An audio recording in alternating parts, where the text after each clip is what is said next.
नमस्कार मित्रों, आप देख रहे हैं बड़सना गोपड़ा बंदे को मातरम, भारत माता की जय। क्या हम आजाद हैं? क्या हम स्वतंत्र हैं? स्वतंत्र का मतलब क्या? स्व मतलब अपना, तंत्र मतलब शासन, अपना स्वयं का शासन।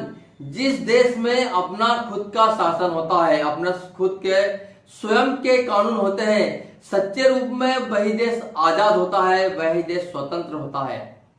तो क्या आज भारत में अपना स्वयं का तंत्र है, अपना स्वयं के कानून है? नहीं। आज भारत में अंग्रेजों के कानून 75 वर्षों से चल रहे हैं, जो हमें कदम कदम पर प्रजातंत्रता, अंग्रेजों की गुलामी का एहसास कराते हैं कि आप स्वतंत्र नहीं, आप आज भी गुलाम हो। हमारे देश में राष्ट्रपति सर्वोच्च होता है, यह आप जान लीजिए। राष्ट्रपति के ऊपर कोई भी नाम नहीं होता, और कोई भी निमंत्रण पत्र अगर छापना हो, कोई भी पत्रक छापना हो जिसमें किसी विदेशी अतिथि के साथ राष्ट्रपति का नाम देना हो, तो नियम यह है कि राष्ट्रपति का नाम हमेशा ऊपर होता है, बाहर से आने वाले अतिथि का नाम या तो बराबर में होता है या नीचे होता है। लेकिन ब्रिटेन की रानी का नाम राष्ट्रपति के नाम के ऊपर छापा गया, और भारत सरकार ने इस बात पर एक प्रेस कॉन्फ्रेंस की थी, वो हिंदुस्तान के सभी अखबारों में छपा भी था। एक पत्रकार ने पूछा था भारत सरकार के प्रवक्ता से कि यह ब्रिटेन की रानी का नाम ऊपर छापा गया और भारत के राष्ट्रपति का नाम नीचे छापा गया, यह कहीं गलती से तो नहीं हुआ?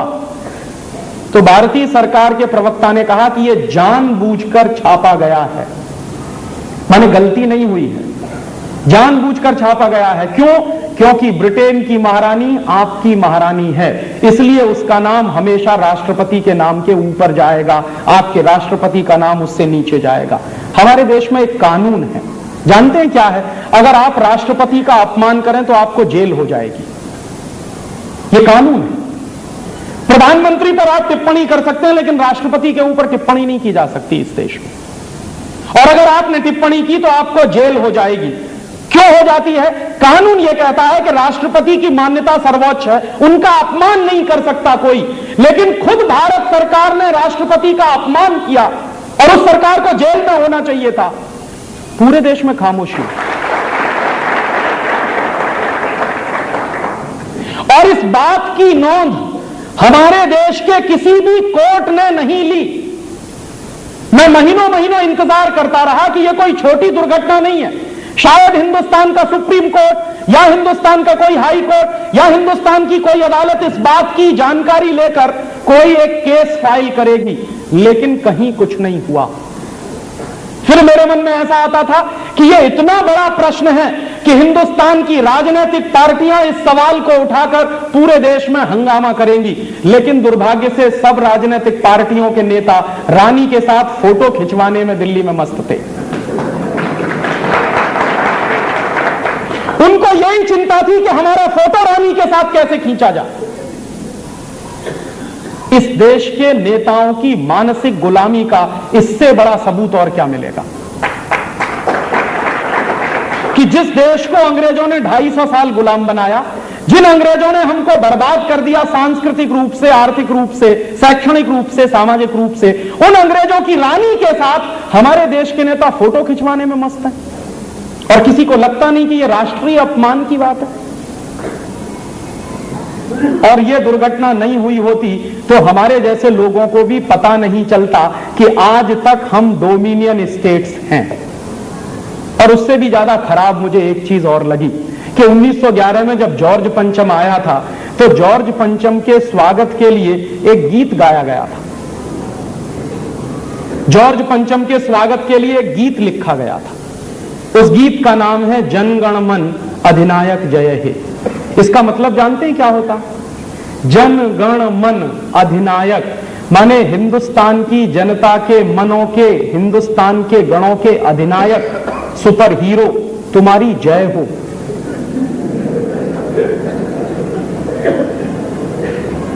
जन गण मन अधिनायक जय है। भारत भाग्य विधाता, तुम भारत के भाग्य विधाता हो।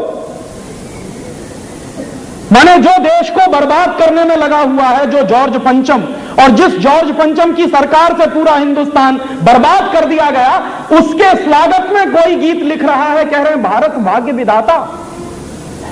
पंजाब सिंध गुजरात मराठा द्राविड़ उत्कल बंद, विंध्य हिमाचल यमुना गंगा उच्छल जल तिरंग। माने जिस देश में पंजाब है, सिंध है, गुजरात है, मराठा है, इतनी बड़ी बड़ी पर्वतमालाएं हैं, उनके नाम लेते हुए ऐसी नदियां हैं, उन सबकी तरफ से तब शुभ आशीष मांगे। हम तुम्हारे लिए आशीष मांग रहे हैं, दुआएं कर रहे हैं। गाए तब जय गाथा, तुम्हारी ही जय के गीत गा रहे हैं हम।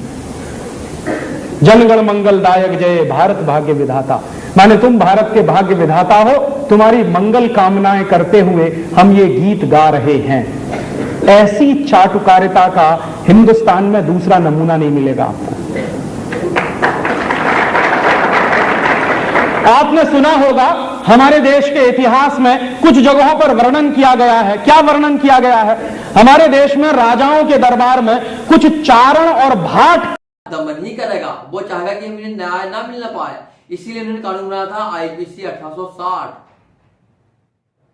उनका उद्देश्य था कि इससे भारतीयों को न्याय ना मिल सके, मात्र उन्हें तारीख पे तारीख मिलती रहे। कानून भी कैसे कैसे बनाए। यदि कोई व्यक्ति किसी को बहाल चढ़ा के उसको मर्डर कर दे तो उसमें मर्डर केस नहीं लगता, वो खुले सांड की तरफ घूमता है समाज में, जिससे कि एक ऐसा ही हो भी चुका है। एक तथाकथित स्टार, जिसने भारत सरकार ने जिसे एक स्टार का दर्जा दे रखा है। स्टार मतलब क्या होता है? स्टार मतलब तो स्टार हमारे कौन थे? स्टार हमारे चंद्रशेखर आजाद, भगत सिंह, सुभाष चंद्र बोस, ये हमारे देश के स्टार थे। आज ये नंगा नाच करने वाले स्टार है क्या? आज ये जो नंगा नाच करते हैं, जिन्होंने सिर्फ युवाओं को गर्त में धकेला है। और भगत सिंह आजाद ने युवाओं को देशभक्ति सिखाई है, इन्होंने युवाओं को अश्लीलता सिखाई है। तो कैसे, किस मुंह से इनको स्टार कहे? और सरकार ने कितना पैसा लुटाती है इनकी सिक्योरिटी पे, इन नंगे नाच करने वालों की। जिस तथाकथित स्टार ने 100 लोगों को मार डाला कार चढ़ा के, सुजलाम सुफलाम बने, समाज में घूम रहे हैं। इससे क्या शिक्षा मिलती है? इससे व्यक्ति सोचता है कि किसी को मर्डर करना, कार चढ़ा तो कोई कुछ नहीं होगा, सब घूम रहे हैं सभी। और हमारे चंद्रशेखर आजाद, भगत सिंह, सहदेव क्या सिखाते हैं? उनकी तस्वीर देख के ही व्यक्ति के अंदर देशभक्ति की भावना जागृत होती है। और इन नंगानाच करने वाले की तस्वीर देख के क्या अश्लीलता जागती व्यक्ति के अंदर। तो स्टार कौन है आप खुद पता लगाइए। एक कानून और है, यदि बेटी को कोख में मार दो तो कोई केस नहीं लगता, और यदि उसी बेटी को बाहर आने का 1 घंटे बाद मारो तो हत्या केस लगता है। जिससे कि समाज में कितनी ही बेटी कोख में मारी जा चुकी है। इन दमनकारी कानूनों से किसी को भी न्याय नहीं मिलता है, मात्र उन्हें बस तारीख पे तारीख मिलती है। आपको उदाहरण दें आपको हम कि कैसे भारत में राजा महाराजा के जमाने न्याय व्यवस्था थी। 2 महिलाएं चंद्रगुप्त मौर्य राजा के महल में, और उन्होंने बोला, उनके पास एक बच्चा था। एक महिला बोलती कि ये मेरा बेटा है, दूसरी महिला बोलती मेरा बेटा, और राजा को न्याय करना है। न्याय कैसे कर? राजा ने तुरंत बोला, तलवार लाई जाओ, इस बच्चे को 2 टुकड़ा कर दो, और दोनों को 1 टुकड़ा दे दो, जाओ यहां हो गया। तो जो सच्ची मां थी वो तुरंत निकल के आई कि महाराज इस बच्चे को आप दूसरी महिला को दे दो, जीवित तो रहेगा। तो राजा तुरंत पहचान गया कि इसी महिला का बालक है। यदि यही केस हम आज कोर्ट में लेके पहुंच जाए तो क्या होगा? बस बच्चा बड़ा होगा, स्कूल जाएगा, शादी होगी, उसके बच्चे होंगे, बूढ़ा हो जाएगा, फिर भी न्याय नहीं मिल पाएगा। ये क्या यही न्याय व्यवस्था है क्या? जिन्हें हम न्यायाधीश बोलते हैं, वो न्यायाधीश का है, वो अंग्रेजों के कानून के आधार पर फैसला सुनाने वाले व्यक्ति हैं।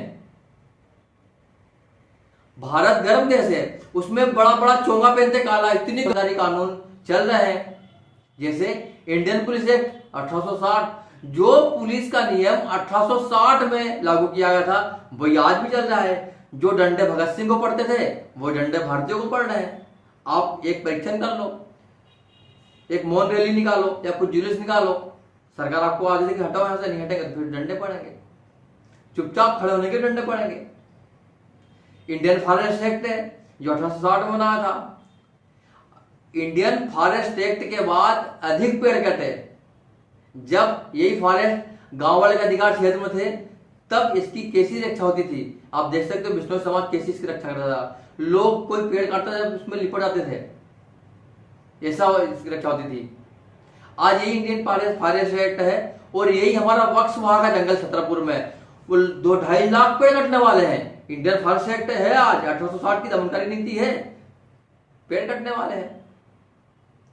इंडियन एजुकेशन एक्ट 1830, आज की एजुकेशन और एजुकेशन क्या अंतर है? पहले भारत में 7,50,000 गुरुकुल थे।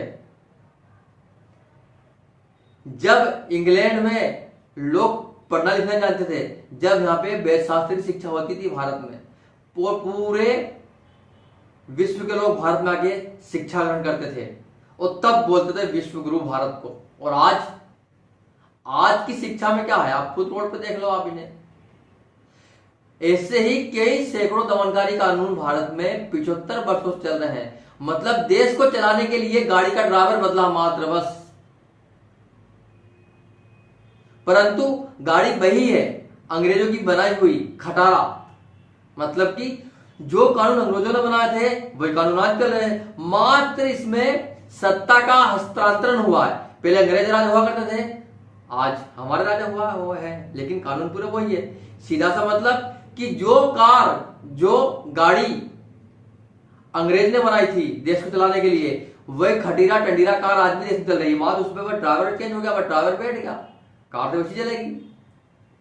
सच्चे रूप में भारत का आजादी दिलाना है तो अंग्रेज द्वारा बनाए पूरे नियम खत्म करने होंगे, तभी सच्चे रूप में भारत आजाद होगा। नहीं तो यही खटारा गाड़ी भारत में फिर चलती रहेगी, फिर कोई इसमें ड्राइवर दूसरा चेंज हो जाएगा, खटारा वही रहेगी, फिर वही दमनकारी होती रहेगी। और सरकार ने कानून एक पास किया है 2 दिन पहले कि 20 साल पुरानी जनता की गाड़ी को खटारा बता दिया कि आपकी कोई कार है वो 20 साल पुरानी है, वो उसको आप रोड पर नहीं चला सकते। 20 साल के बाद खटारा टंडीरा हो चुकी है और ये देश को चला रहे हैं। 75 वर्षीय खटारा कानून से चल रहा है देश। और इससे एक फायदा हुआ बड़ी मल्टीनेशनल कंपनियों को, जिससे हमारी गाड़ी है 20 साल बाद खटारा हो गई, अब व्यक्ति को नई गाड़ी खरीदना पड़ेगी। प्रलोभन क्या दिया, कितना अच्छा प्रलोभन दिया, 25% रोड टैक्स माफ। टैक्स के कानून अंग्रेजों ने बनाया था। आपको टैक्स समझाते हैं। भारत में पहले जब क्रांति हुआ करती थी तो करोड़ों रुपए खर्च होते थे, तब अंग्रेजों ने पता किया कि इतना पैसा इनके पास आ कहां से आया, तो उनके सर्च में निकला था कि जो व्यापारी बंधु है, जो किसान बंधु है, इन्हें दान देता है क्रांतिकारियों को। फिर इन्होंने कानून पास किया, टैक्स का कानून पास कर दिया भारत में कि जो इनके पास पैसे टिक नहीं बनते व्यापारियों के पास, उन्हें चोर घोषित कर दो। और जिसको चोर घोषित करेंगे, यदि वो चोरी करेगा तो सरकार से आंख में आंख डाल के बात नहीं कर पाएगा। यही तो आज भारत में चल रहा है। आज देश पर चलाने वाले व्यक्ति को चोर घोषित कर दिया है। आज आप सोच लो, आज भारत की सरकार को चलाने वाले कोई नेता मंत्री नहीं है, उनकी जेब से पैसे नहीं जाते हैं, बल्कि भारत के व्यापारी हैं। भारत की जनता का टैक्स के पैसे से पूरा भारत चल रहा है और इन्हें बैठे बैठे तनख्वाह लेते हैं। इन्होंने, नेताओं ने आज राजनीति को पैसा बना लिया, नौकरी बना लिया। नेता तो भगत सिंह था हमारा, चंद्रशेखर आजाद था हमारा, जो देश के लिए हंसते हंसते फांसी पे चढ़ गए। और ये नेता हंसते हंसते तनख्वाह ले रहे हैं। देश चलाने घोटाला, कितने बड़े बड़े घोटाला हो जाते हैं, कितने घोटाला देश में आज तक हुए हैं, तनख्वाह लेते ऊपर से। नेता वह जो सच्चे रूप में देश की सेवा करे उसको नेता बोलते हैं। ये तो सभी क्या है, नेता देश में कोई नहीं है, एक भी नेता देश के अंदर नहीं है। सब के सब एक मैनेजर की पोस्ट पे है, जिन्हें फ्री मकान चाहिए, फ्री बंगला चाहिए, फ्री हवाई सफर चाहिए, और तब हम काम करेंगे, तब उसको मैनेजर बोलते हैं। और भारत में गुलामी आने का सबसे बड़ा कारण था ईस्ट इंडिया कंपनी। एक कंपनी ने भारत को गुलाम बनाया था। उस जमाने में कई कंपनियां भारत में थी, जैसे एच व्हीलर जो आज भी चल रही है, 1860 में भारत में आई थी। एच व्हीलर, जिसको आप रेलवे स्टेशनों में देखते हो आप, बुक स्टॉल की कंपनी। और व्हीलर कितना दमनकारी था, उसके नाम पे आज भी कंपनी चल रही है। कितनी, आईटीसी, इंडियन टैबेको कंपनी है ये। इसका नाम था अमेरिको टैबेको कंपनी, इसको इंडिया में इंडियन टैबेको कंपनी कर दिया, पाकिस्तान में पाकिस्तान टैबेको कंपनी कर दिया। ऐसी सैकड़ों कंपनियां भारत में थी पहले, आजादी के पहले। मात्र दिखावे के लिए ईस्ट इंडिया कंपनी को भारत से भगाया गया, बस। बाकी सबको रोक लिया, रुको और लूटना तुम। और भारत में आज ऐसी ही 5000 मल्टीनेशनल कंपनियां चल रही है। तो आप देख सकते हो भारत का भविष्य क्या होगा। और एक सबसे बड़ा दमनकारी, हम तो आजाद हो गए। हमारी चुनी सरकार भारत संसद में बैठेगी, हमारे चुने हुए विधायक संसद में, विधानसभा में बैठेंगे, लेकिन नहीं, एक एक जगह छोड़ दिया अंग्रेजों के लिए इन्होंने भी। संसद में बिगैर चुनाव व्यक्ति, हम तो संसद को चुनते हैं, लेकिन एक अंग्रेज सांसद बिगैर चुना हुआ संसद में बैठता है। क्यों, किस आधार पर? एक विधायक हर राज्य में बिगैर चुना हुआ विधानसभा में बैठता है अंग्रेज, इसलिए हम तो आजाद है ना। आजादी का जश्न मना रहे हैं हम तो, आज 75वां जश्न मना रहे हैं, लेकिन नीतियां वही की वही, दमनकारी नीतियां। तो कैसे हम माने कि हम आजाद हैं? हम किस मुंह से हम आजादी की बधाई दें? वही कानून चल रहे देश के अंदर, वही नीतियां चल रही देश के अंदर, वही दमनकारी कानून चल रहे देश के अंदर, तो किस मुंह से हम आजादी की बधाई दें? सारे के सारे कानून वही है। पहले भारत को बर्बाद करने के लिए कोलकाता सबसे पहले शराब की दुकानें खुली थी, एक दुकान खुली शराब की, कि भारत के व्यक्ति नशेड़ी हो, गजेड़ी हो, फिर इन पर राज किया जा सके। आज हर गली मोहल्ले में दुकान मिल जाएगी आपको। अंग्रेजों ने शराब इसलिए भारत में लाया था कि इन पे अत्याचार करना है, इन्हें गुलाम बनाना है, इन्हें नशेड़ी बनाना है। और ये सरकारें क्यों हमें शराब परोस रही है? एक और विज्ञापन होते बड़े बड़े, शराब हानिकारक है, और दूसरी ओर शराब की दुकान खुली सरकारी। तो हम किस मुंह से हम आजादी का बखान करें? हम 75वां जश्न मना रहे हैं आजादी का। सारे वही कानून, सारे वही ढड़ल्ले पर देश चल रहा है, तो किस मुंह से कहें कि हम आजाद हैं? हम कैसे, हम भगत सिंह चंद्रशेखर को आजाद हम नमन करेंगे? हम कैसे उनके आंख में डाल के हम नमन करेंगे हमारे चंद्रशेखर जो देश के लिए बलिदान हो गए? और ये बलिदान हमारे नेता किस लिए? ये विदेशी कंपनी के लिए चाटुकारिता करने में लगे हैं। आज 2 दिन पहले पेपर में एक खबर और आ गई कि हमारा रेलवे बिकने वाला है, एयर इंडिया बिकने वाला है। यदि सारा ये कुछ बिक गया तो भारत में बचेगा क्या? मतलब कि एक छोटे उदाहरण के लिए भारत पूरा बिका हुआ है, जिसको जो चाहिए ले जाइए, रेड कारपेट बिछा के रखा है और रोज पेपर बड़ी बड़ी खबरें आती है, हमने इतने इन्वेस्टरों को बाहर से बुलवा लिया, इतना निवेश मिल चुका है, इतना निवेश मिल चुका, मतलब इतना बेच चुके हम, इतना बेच चुके, इतना गिर चुके हैं, इतनी चाटुकारिता कर चुके हम। तो हम किस दिशा में जा रहे हैं? किस दिशा में हमारी आजादी जा रही है? कैसी हमारी आजादी छीन रही है? आज मल्टीनेशनल कंपनियां कब्जा बना के बैठी है भारत में।